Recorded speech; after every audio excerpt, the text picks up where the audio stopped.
আমাদের এই শান বাঁধানো গলি বারে বারে ডাইনে বাঁয়ে এঁকে বেঁকে একদিন কি যেন খুঁজতে বেরিয়েছিল, কিন্তু সে যেদিকে যায় ঠেকে যায়।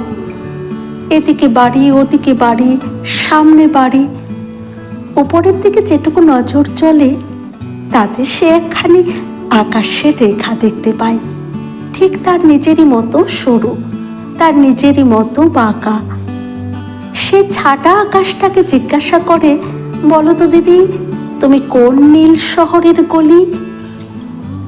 দুপুরবেলায় কেবল একটুক্ষণের জন্যে সে সূর্যকে দেখে আর মনে মনে বলে, কিচ্ছুই বোঝা গেল না। বর্ষা মেঘের ছায়া দৈশার বাড়ির মধ্যে ঘন হয়ে ওঠে। কে যেন গলির খাতা থেকে তার আলোটাকে পেন্সিলের আঁচড় দিয়ে কেটে দিয়েছে।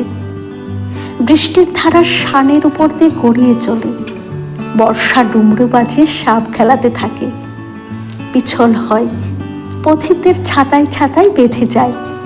ছাদের উপর থেকে ছাতার উপরে হঠাৎ নালার জল লাফিয়ে পড়ে, চমকে দিতে থাকে।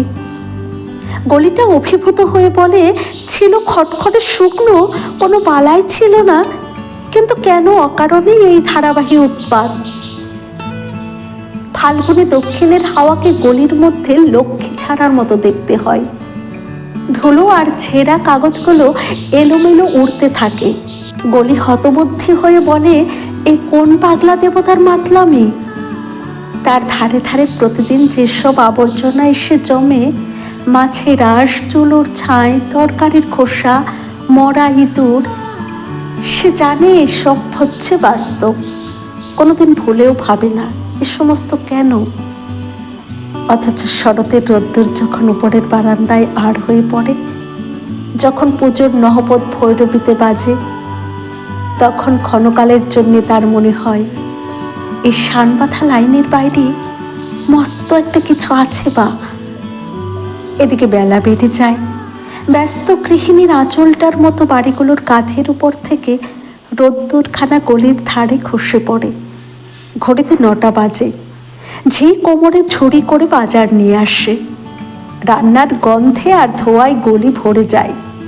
যারা অফিসে যায় তারা ব্যস্ত হতে থাকে। গলি তখন আবার ভাবে, এই শানবাঁধা লাইনের মধ্যেই সব সত্য, আর যাকে মনে ভাবছি মস্ত একটা কিছু, সে মস্ত একটা স্বপ্ন।